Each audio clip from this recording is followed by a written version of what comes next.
북이스라엘 아합 왕의 아들 아하시야가 왕이 된 지 2년 만에 엘리야의 예언대로 병상에서 침상에서 죽음을 맞이합니다.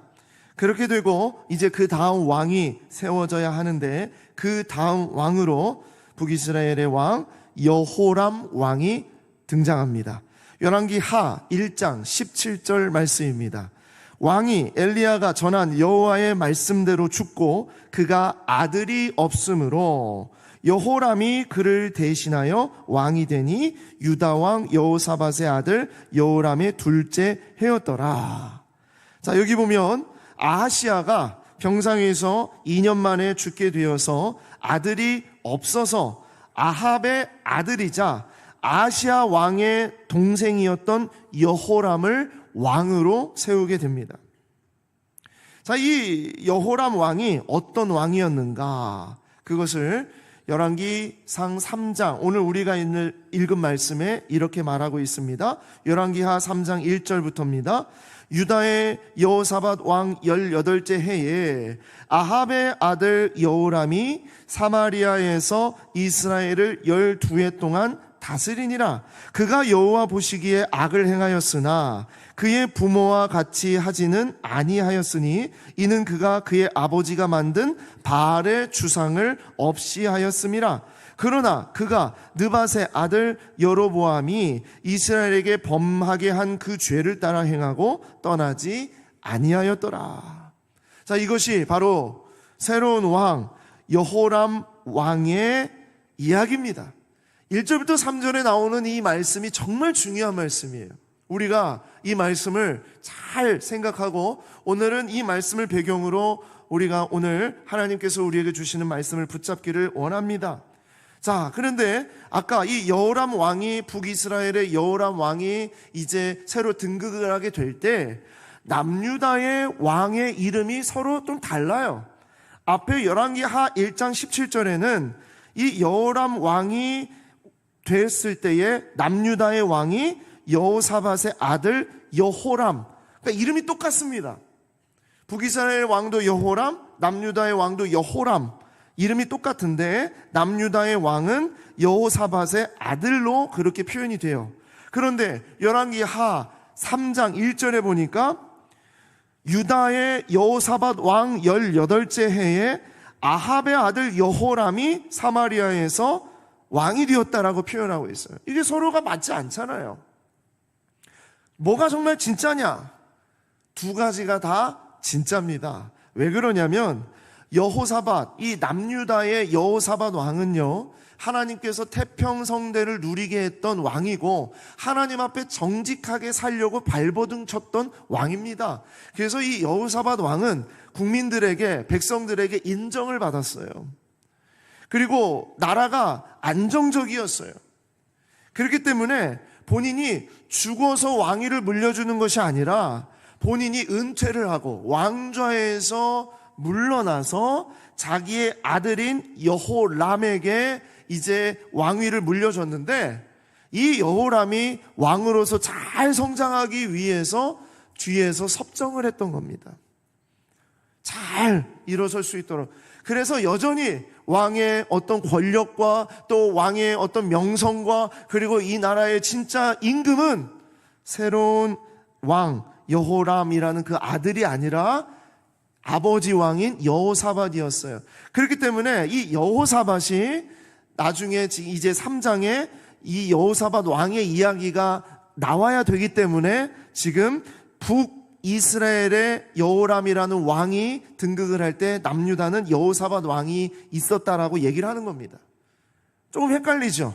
이름이 똑같아요. 밑에도 여호람, 위에도 여호람. 그러나 오늘 우리가 봐야 될 여호람은 북이스라엘의 여호람, 바로 이 왕과 남유다의 여호사밧, 여호람의 아버지인 여호사밧, 이 두 왕에 대한 이야기가 오늘 우리가 함께 보게 될 이야기입니다. 자, 그리고 열왕기하 3장 1절부터 3절 말씀 속에 중요한 이야기가 또 담겨져 있습니다. 그게 뭐냐? 이 북이스라엘의 여호람, 이 새로운 왕은요, 평가가 뭐예요? 부모와 같이 하지는 아니하였으니 이는 그가 그의 아버지가 만든 바알의 주상을 없이 하였음이라 라고 했다는 거예요. 그러니까 부모와 달랐다는 거예요. 이 부모가 누굽니까? 아합과 이세벨이라는 정말 이 지난주에 말씀드렸다시피 북이스라엘의 오므리 왕조의 가장 정말 융성했던, 정말 찬란했던, 정말 우상 숭배로 가득했던 나라를 만들었던 왕이 바로 아합과 이세벨 아닙니까? 바로 그 아합과 이세벨의 모습대로 이 아들은 다 따르지 않았다는 거예요. 이야, 대단하지 않습니까? 그래서 아버지가 만든 바알의 주상을 없이 했다. 이 주상이라는 것은 바알 신을 섬기고 어느 곳에서든지 바알 신을 섬길 수 있도록 세워놓은 기둥을 말해요. 근데 그 기둥들을 없이 했다는 거예요. 무시했다는 거예요.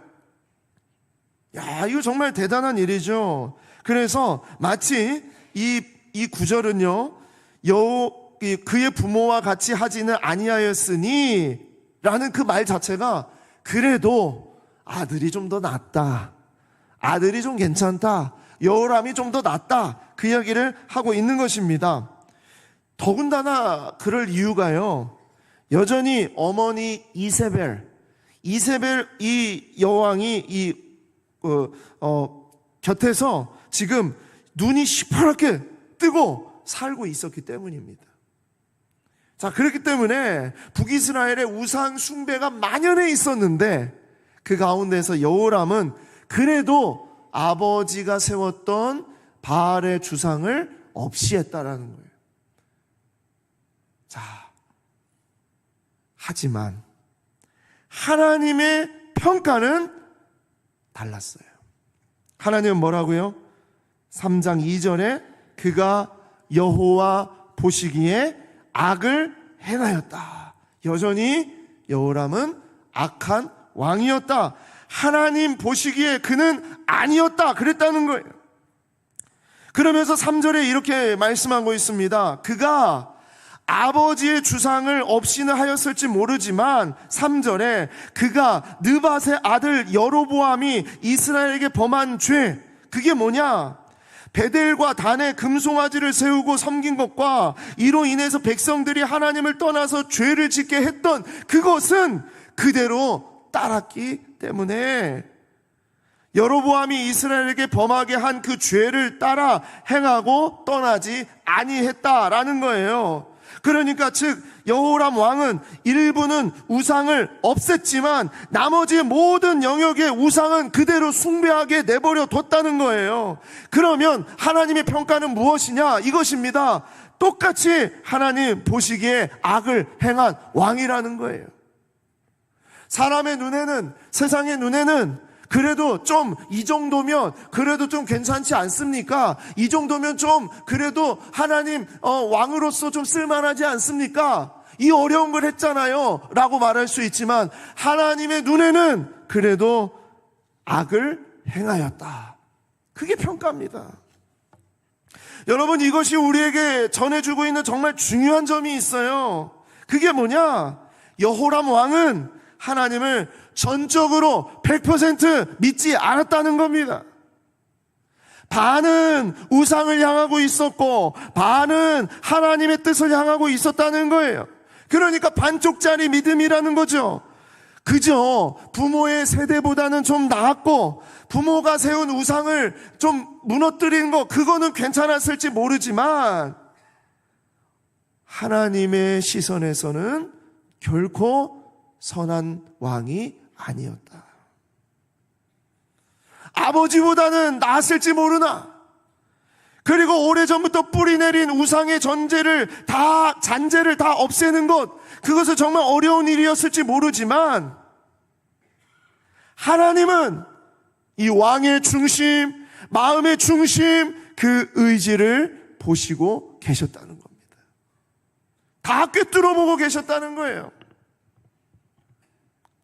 그래서 이 여호람 왕은요, 반쪽짜리 믿음으로 하나님을 믿는 척 했다는 겁니다. 제가 이 말씀을 묵상하면서 이런 믿음은 어떤 믿음일까를 고민하면서 생각을 한 것이, 저는 반반한 믿음이다. 이게 반반한 믿음이라는 거예요. 어느 날 치킨집 앞을 지나가는데 양념 반, 후라이드 반, 반반 치킨이 있는 걸 봤어요. 야, 요즘에는 반반이 많죠. 반반. 그런데 우리 믿음 생활에도 하나님을 믿는데도 우리가 이런 반반한 믿음이 있다는 거예요. 한쪽은 하나님, 한쪽은 세상. 그렇게 양쪽에 다리를 놓고서 하나님 반, 세상 반. 그러면서 잘 믿는 척하는 믿음이 어떤 믿음이냐? 반반한 믿음이다. 제가 만든 이름입니다. 반반한 믿음. 반반한 믿음은 하나님이 뭐라고요? 그건 믿음이 아니라는 거예요. 하나님의 시선에서는 그것은 불신입니다.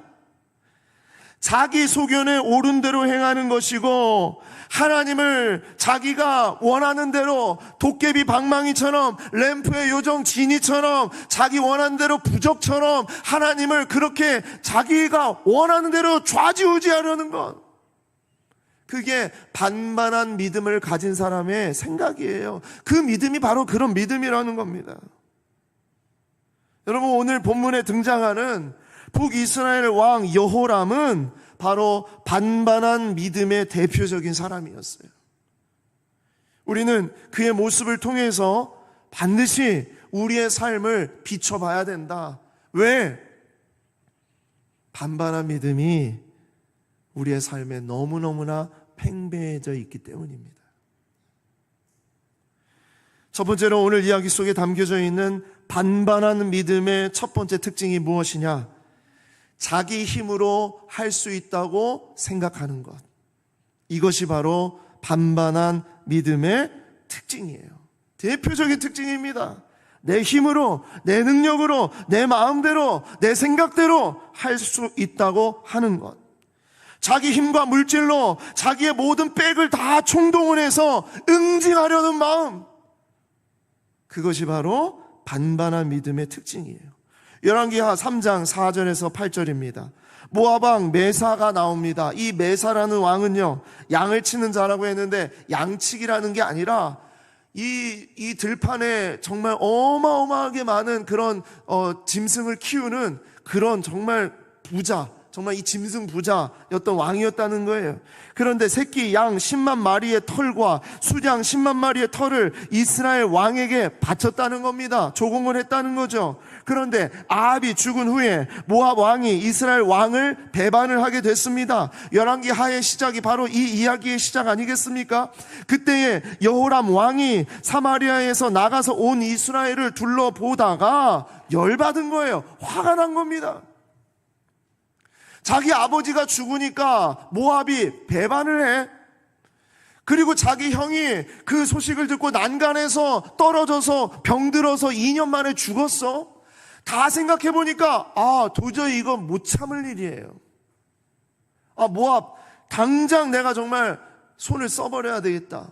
정말 이런 나라는 정말 그냥 완전 응징을 해버려야 되겠다. 이런 마음을 갖게 된 거죠. 그래서 어떻게 합니까? 또 가서 유다의 왕 여호사밧에게 사신을 보내 이르되 모압 왕이 나를 배반했다. 남유다 왕에게 그러는 거예요. 모압 왕이 나를 배반했다. 이렇게는 안 했겠지만 아무튼 그렇게 했을 거 아니겠습니까? 그때에 이 남유다에 있었던 여호사밧이 뭐라고 얘기하냐?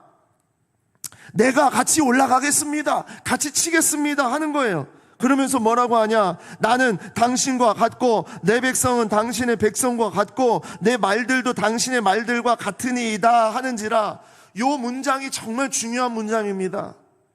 이 문장이 그냥 나온 문장이 아니에요.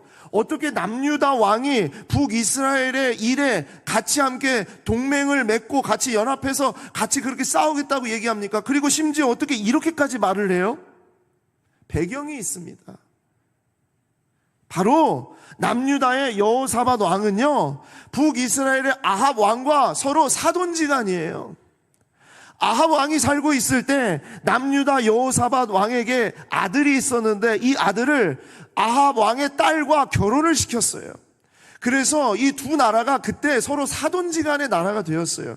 그때 여호사밧 왕이 아합 왕에게 했던 말이 바로 이 말입니다. 나는 당신과 같고 내 백성은 당신의 백성과 같고 내 말들도 당신의 말들과 같습니다.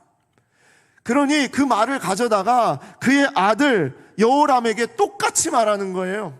아합 왕의 아들에게, 아합 왕은 죽었어도 이 내 맹세는 당신에게, 당신 가문에게 그대로 이어진다. 우리는 당신과 함께 할 것이다.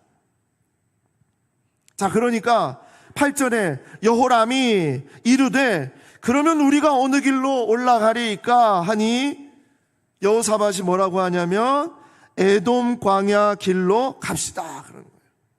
자, 이것도 아주 특별한 의미가 있는 이야기입니다. 한번 풀어보겠습니다. 열왕기 하의 시작도 아합 왕이 죽은 후에 모압이 이스라엘을 배반했다고 하면서 시작이 됐다고 했잖아요. 북이스라엘의 가장 왕성했던 오므리 왕조의 아합 왕이 죽자 정치적으로 경제적으로 조공을 바치고 있었던 모압 나라의 왕이 이 메사가 이제 독립하고자, 우리는 이제 독립할 거다, 이제 니네는 끝나지 않았냐, 이제 아합도 죽고 너희 나라는 이제 기울었다, 그거죠. 그래서 아하시아가 그 소식 듣고 난간에서 떨어져서 죽었고, 그리고 이제 이 동생 여호람이 나라의 모든 힘과 물질을 다 모아서 이제 응징을 하려고 하는 거 아니겠습니까? 자, 그런 가운데에서 남유다 왕 여호사밧에게 사신을 보내서 함께 하자고 했을 때 여호사밧이 함께 하자고 했어요. 그리고 이들이 같이 작전을 펼쳤는데 그것이 바로 에돔 광야길로 가서 모압을 치자는 얘기였어요. 사실 이 모든 작전은 너무너무나도 완벽하고 탁월한 전략입니다. 자, 이 이야기를 이제 잠시 후에 하고, 그러면 이 남유다의 여호사밧 왕은 어떤 왕이었는가? 그가 이제 북이스라엘과 함께 동맹하면서 모압을 치겠다고 했는데 그는 어떤 왕이었는가 보겠습니다. 이 여호사밧 왕은요, 남유다의 7대 왕으로서 하나님 앞에 정직한 왕으로 평가를 받았어요. 그리고 하나님의 평강을 누렸던 시대의 왕이었습니다. 그리고 이 평강을 누리고 있었던 시대에 아합 왕과 사돈이 되는 거예요. 하나님 앞에 정직했고 하나님의 평강을 누렸지만 그도 사실은 부족한, 그러니까 하나님 보시기에 문제가 있었던 왕이었어요. 어떤 문제냐? 역대하 18장 1절, 여호사밧이 부귀와 영광을 크게 떨쳤고 아합 가문과 혼인함으로 인척 관계를 맺었더라. 그렇죠? 그리고 역대하 20장 30절입니다. 여호사밧의 나라가 태평하였으니 이는 그의 하나님이 사방에서 그들에게 평강을 주셨음이더라. 자, 평강을 누렸죠. 그랬는데 역대하 20장 32절입니다. 여호사밧이 그의 아버지 아사의 길로 행하여 돌이켜 떠나지 아니하고 여호와 보시기에 정직하게 행하였으나, 늘 하나님의 말씀은 뭐뭐 했으나, 그런데, 그러나, 이게 정말 중요해요. 행하였으나 33절, 산당만은 철거하지 아니하였으므로 백성이 여전히 마음을 정하여 그들의 조상들의 하나님께로 돌아오지 아니하였다라는 거예요. 왜 산당을 철거하지 않았을까요? 북이스라엘과 사돈을 맺으면서 북이스라엘이 가지고 있었던 온갖 우상 숭배와 더럽고 추악한 그 모든 것들을 바로 이 남유다에도 그대로 두게 했던 겁니다. 여러분, 이것은 무엇을 말하고 있느냐? 모두 다 반반한 믿음의 사람들이었다는 것을 얘기하는 거예요. 반반한 믿음으로 세상의 힘과 물질과 관계를 의존해서 자기들이 할 수 있는 한 최고의 것을 만들어서 그렇게 자기들이 하고 하나님이 하시는 일을 별개로 생각하는 것. 여러분, 이게 바로 반반한 믿음을 가진 사람들의 모습입니다. 여호람과 여호사밧의 접촉점이 무엇이냐? 그 교집합은 바로 자기들의 능력으로 뭔가를 할 수 있다고 생각을 했고, 그리고 자기들의 힘으로 모압을 응징하고 처단할 수 있다는 그런 믿음을 가지고 있었다는 거예요. 그래서 모든 동맹, 모든 연합, 모든 연결된 것을 다 가져다가 자기들이 할 수 있는 모든 것을 동원해서 응징하려고 움직였다는 겁니다.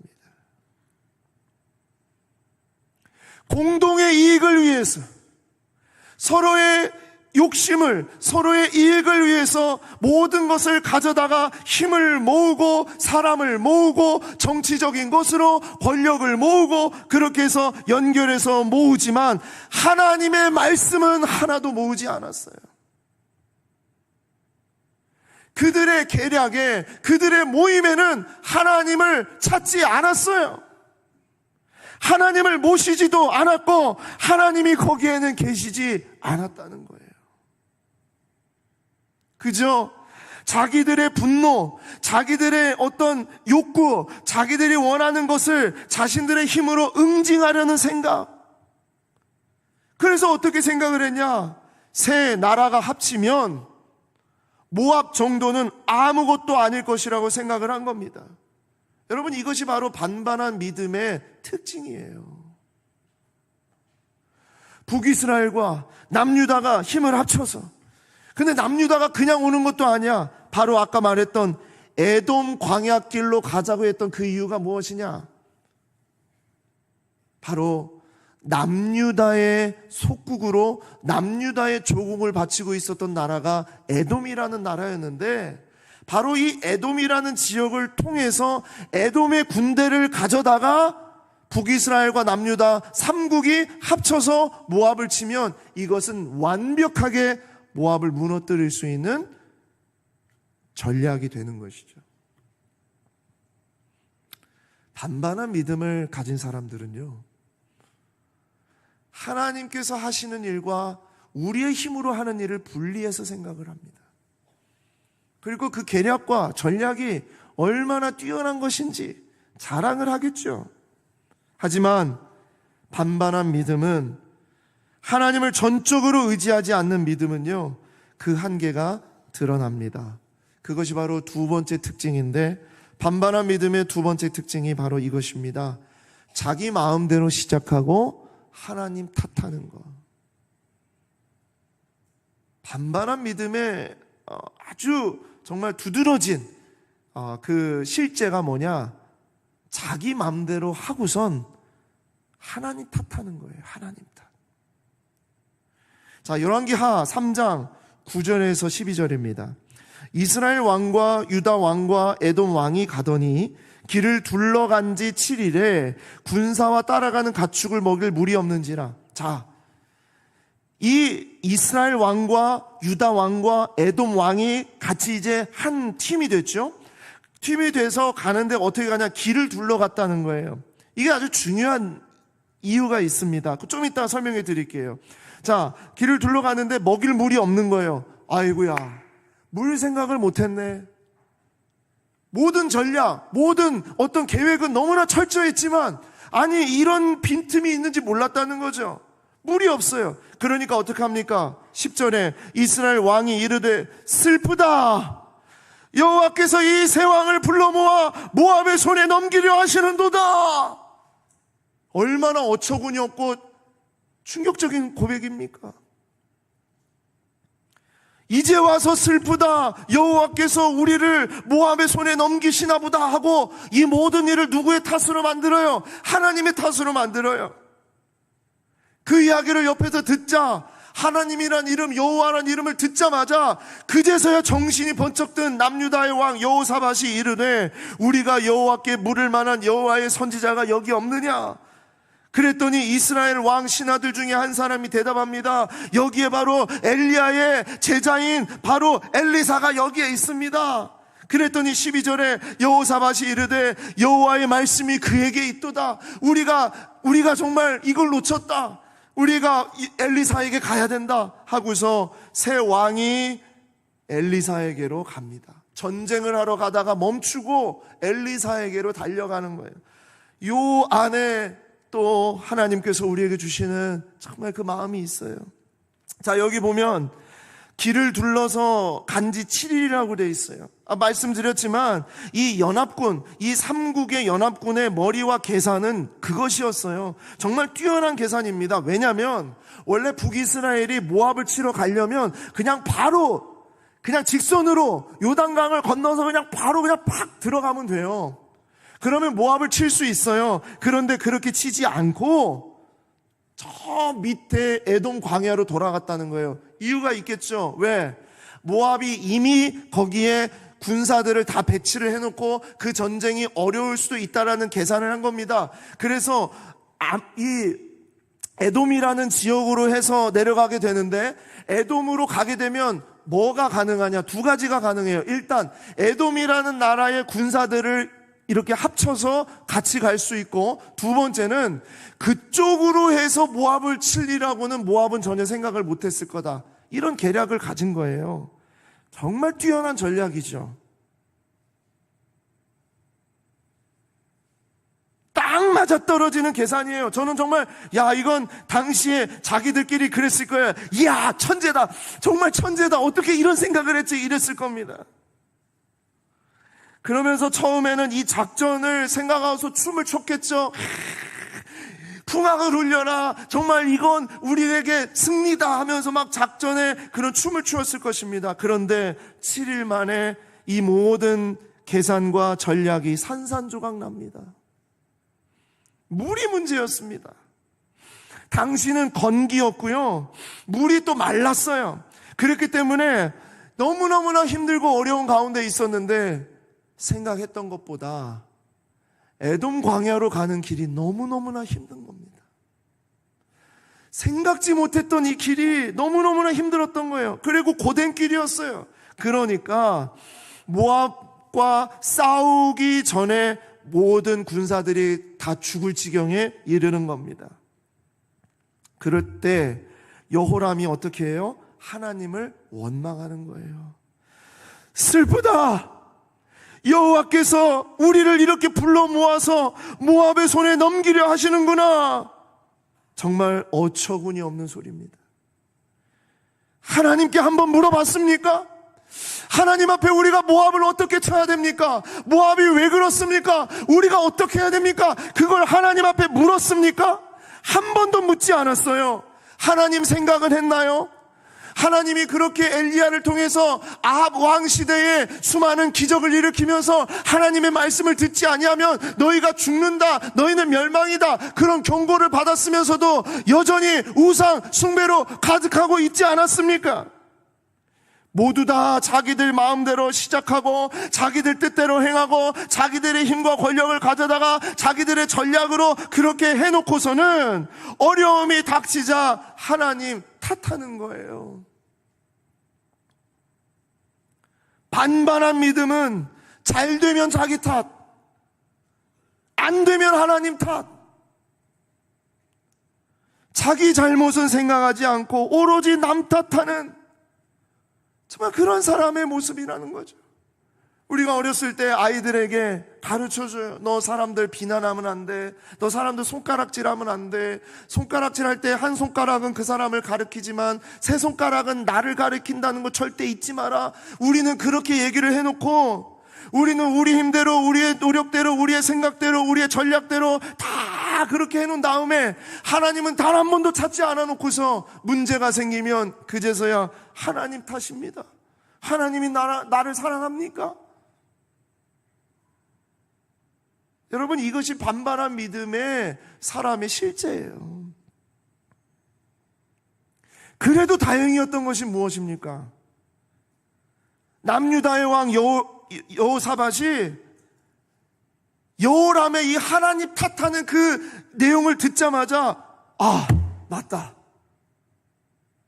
하나님의 뜻을 묻지 않았구나. 이제야 생각을 하는 거예요. 그냥 그저 공동의 어떤 이익 앞에서 자기의 욕심에 취해서 자기들의 욕망에 취해서 있었다가 그 눈에서 그 깍지가 사라지면서 정신이 차린 거, 정신이 번쩍 든 겁니다. 하나님한테 물었어야 되는데. 맞다, 하나님. 그래서 그 자리에서 묻습니다. 우리가 여호와께 물을 만한 여호와의 선지자가 여기 없느냐? 그러자 신하 중에 이스라엘 이 신하 중에 한 사람이 말합니다. 엘리야의 제자 엘리사가 여기에 있습니다. 그러자 세 왕이 같이 함께 엘리사에게 정신없이 내려가는 장면이 나오고 있는 거예요. 여러분, 자기 맘대로 시작하고 하나님 탓하는 것, 그것이 반반한 믿음의 모습이라는 것을 절대 우리가 잊지 않아야 됩니다. 자, 그러나 늦었어요. 늦었지만 그러나 그럼에도 불구하고 하나님은 역사하시고 하나님은 그 부르짖음을 들으시는 우리 하나님이신 줄 믿습니다. 여러분, 그렇게 해서 엘리사에게 갑니다. 자, 바로 이 장면에서 또 하나의 우리가 봐야 될 반반한 믿음의 특징이 하나가 나오는데, 그것이 바로 세 번째 특징입니다. 위급하고 어려울 때 비로소 예배하는 것. 위급하고 어려울 때 비로소 예배하는 것, 하나님 찾는 것, 이것이 바로 반반한 믿음의 특징이에요. 여러분, 이제야 새 왕이 여호와께 물을 만한 선지자를 찾는다는 것, 늦었지만 그래도 괜찮죠. 그렇죠? 우리 하나님은 정말 인자하신 하나님이세요. 늦어도 다시 부르짖고 정말 하나님을 떠났어도 다시 돌아오면 우리 주님을 맞아주시는 우리 그런 주님이신 줄 믿습니다. 그런데 이 장면이 왜 반반한 믿음의 특징의 그런 모습이냐? 여러분 보세요. 지금 선지자를 찾는다는 것은 무슨 얘기냐? 왕들 곁에 선지자가 없다는 얘기입니다. 왕들 곁에 선지자가 없어요. 제사장도 없어요. 그 얘기는 뭐냐? 당시에 이 땅에, 이스라엘 땅에 진정한 예배와 신앙의 생활이 다 무너져 있었다는 얘기입니다. 조금 더 설명을 드릴까요? 선지자 학교는 몇 개 있었어요. 그렇죠. 선지자의 제자들, 선지자의 자녀들, 선지자의 다음 세대가 성장하는 그런 데가 있긴 있었어요. 그거 보면서 아직도 이스라엘은 그래도 이런 데가 있지 않았습니까? 얘기할 수 있습니다. 그런데 문제는 무엇이냐?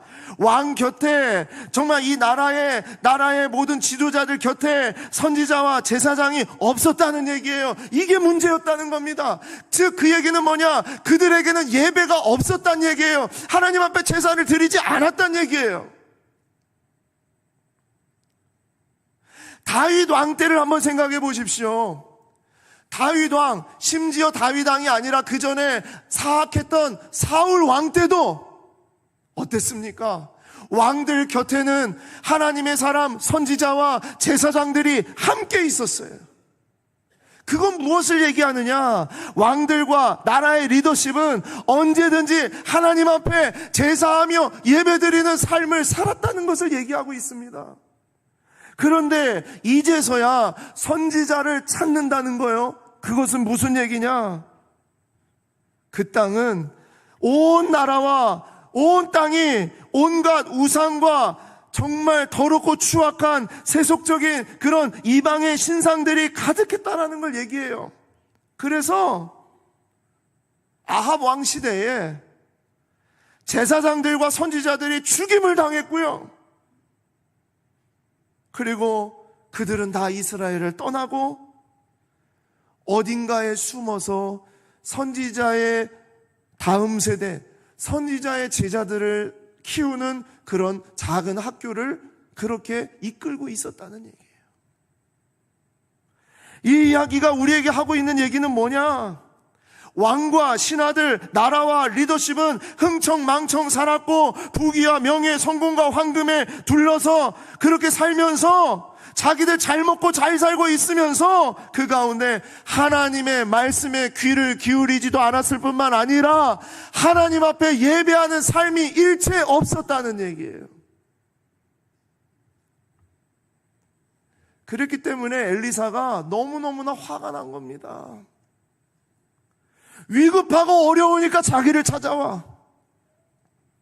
열왕기하 3장 13절 14절 말씀이에요. 엘리사가 이스라엘 왕에게 이르되 내가 당신과 무슨 상관이 있나이까? 당신의 부친의 선지자들과 당신의 모친의 선지자들에게로 가소서. 아합과 이세벨의 그런 우상을 섬기는 그런 지도자들에게 가라 얘기해요. 그런 종교 지도자들에게 가라는 얘기입니다. 그랬더니 뭐라고 얘기해요? 이스라엘 왕이 그에게 이르되 그렇지 아니하다. 여호와께서 이 세 왕을 불러서 모압의 손에 넘기려고 하셔서 내가 온 거야. 정말 어떻게 얼굴에 철판을 깔아도 유분수지 이렇게 뻔뻔합니까?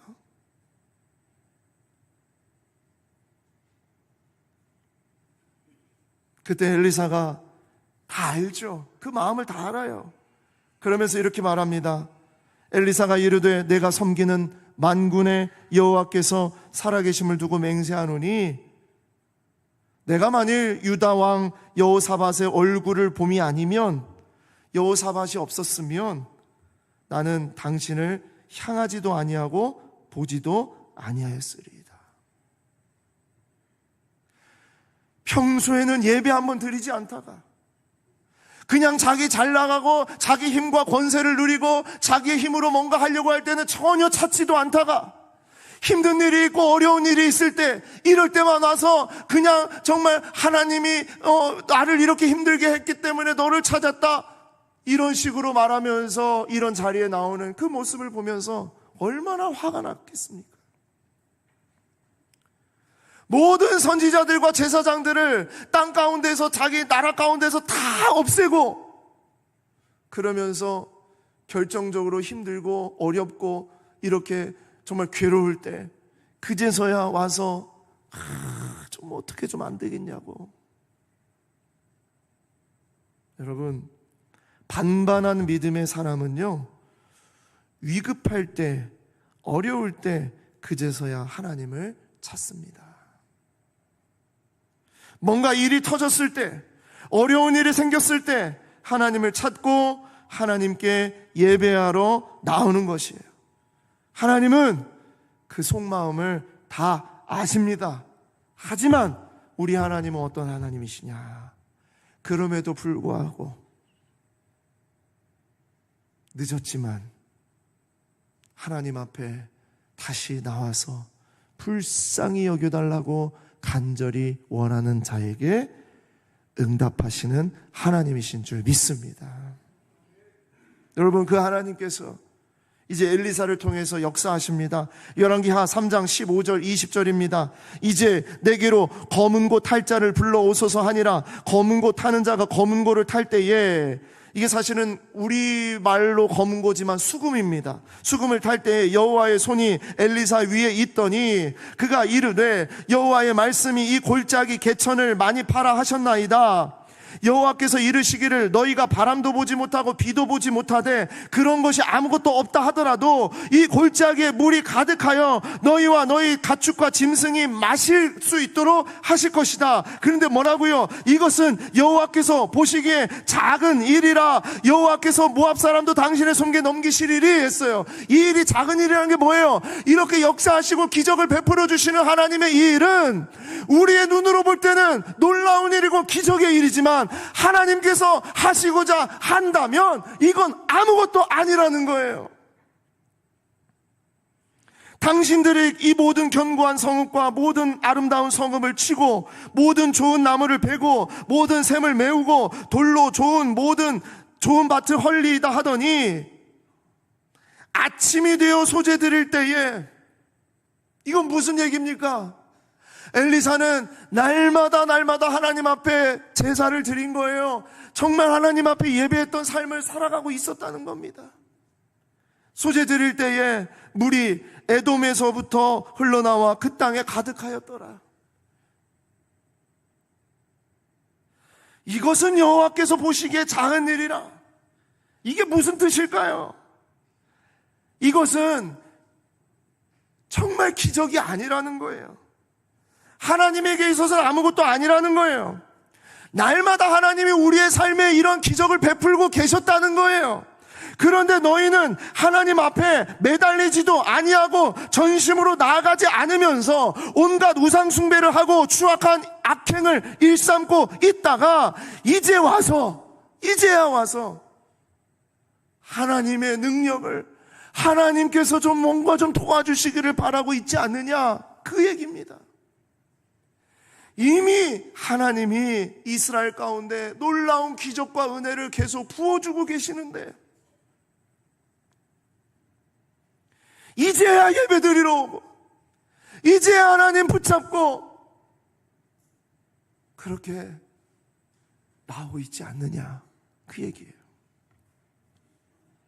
제가 며칠 전에 너무나도 힘들고 어려운 일을 당한, 어렵고 막 지쳐있는 그 성도와 연락이 되어서 성도와 이야기를 나누다가 성도를 격려하고 위로하고 정말 그 가정을 축복하고 막 이렇게 하다가 갑자기 제 속에서 질문이 하나 떠올랐어요. 그게 뭐냐?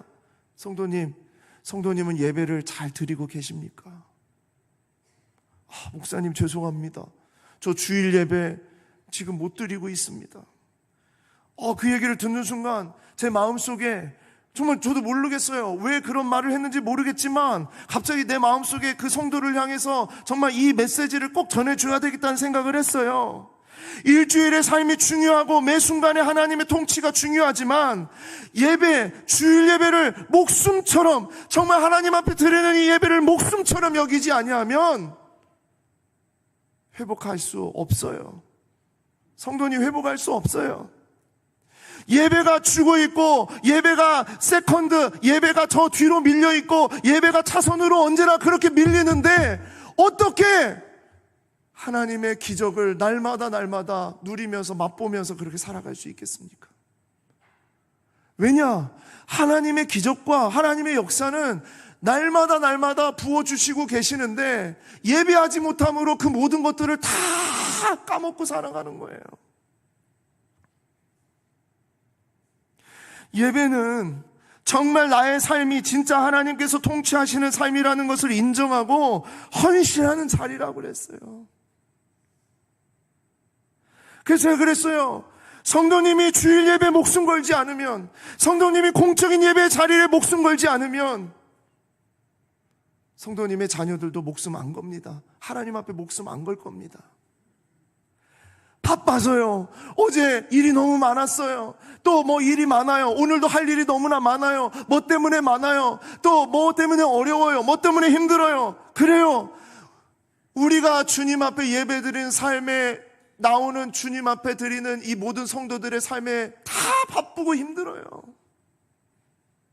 그러나 하나님께서 보시는 것은 그 예배를 목숨처럼 생각하고 그 예배를 정말 소중하게 생각하고 좋은 일이 있든지 나쁜 일이 있든지 아무런 일이 없을 때에도 그 예배를 나의 생명처럼 생각하고 살아가는가, 저는 하나님이 그거 보신다고 생각합니다.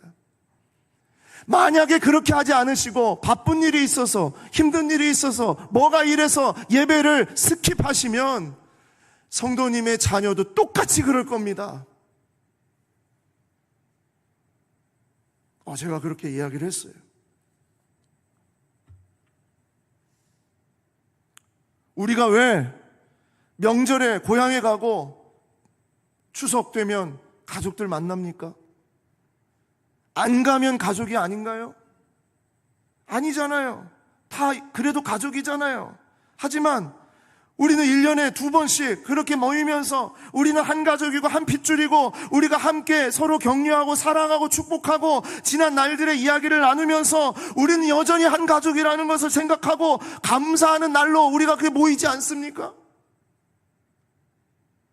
여러분, 우리가 주님 앞에 예배드리는 이 시간, 이건요, 나에게 힘든 일이 있어서, 어려운 일이 있어서 나오는 자리가 아니라 내 삶 자체가 하나님의 축복 가운데, 하나님의 기적 속에, 하나님의 은혜 가운데 살아감을 고백하는, 공적으로 주님 앞에, 주의 몸된 교회로서 주님 앞에 드리는 시간인 줄 믿습니다.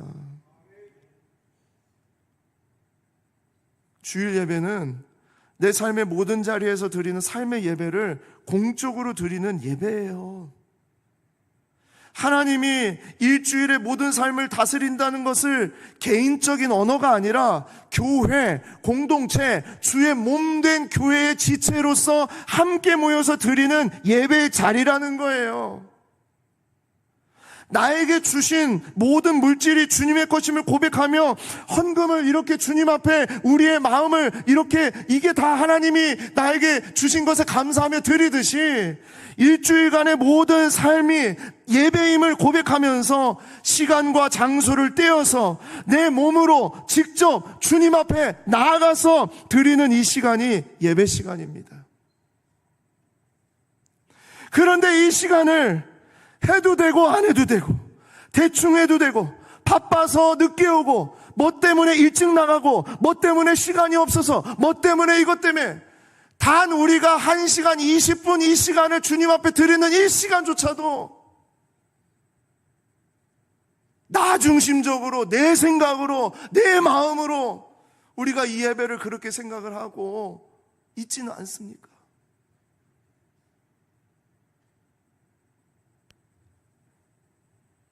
저는 오히려 이 자리에 와서 졸고 계속 졸고 계속 졸아도 끝까지 이 자리를 지키시는 분이 더 위대하다.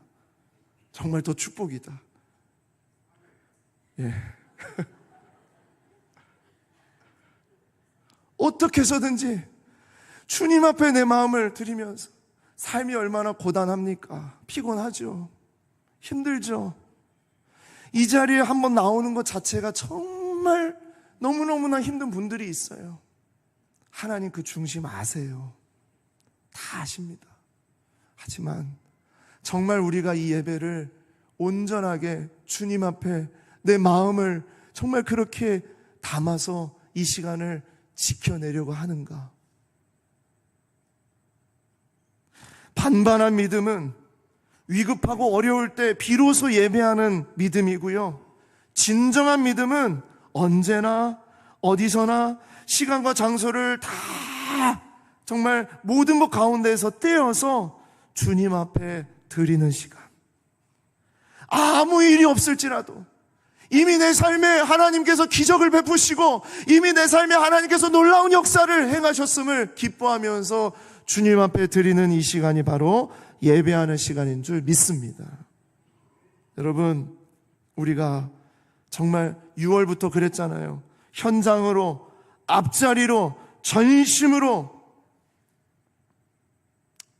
어떤 성도가 그러시더라고요. 목사님, 정말 그렇게 예배하고 싶은데 누구 얼굴 보기 싫어가지고, 누가 그냥 앞에 딱 있으니까 보기 싫어가지고 예배를 막 안 드리고 싶은 마음도 있고, 그런데 어떡하죠? 왜 없겠어요? 그래서 제일 앞자리로 나오시면 돼요. 제일 앞자리로 나오면 저만 보여요. 저만. 혹시 전가?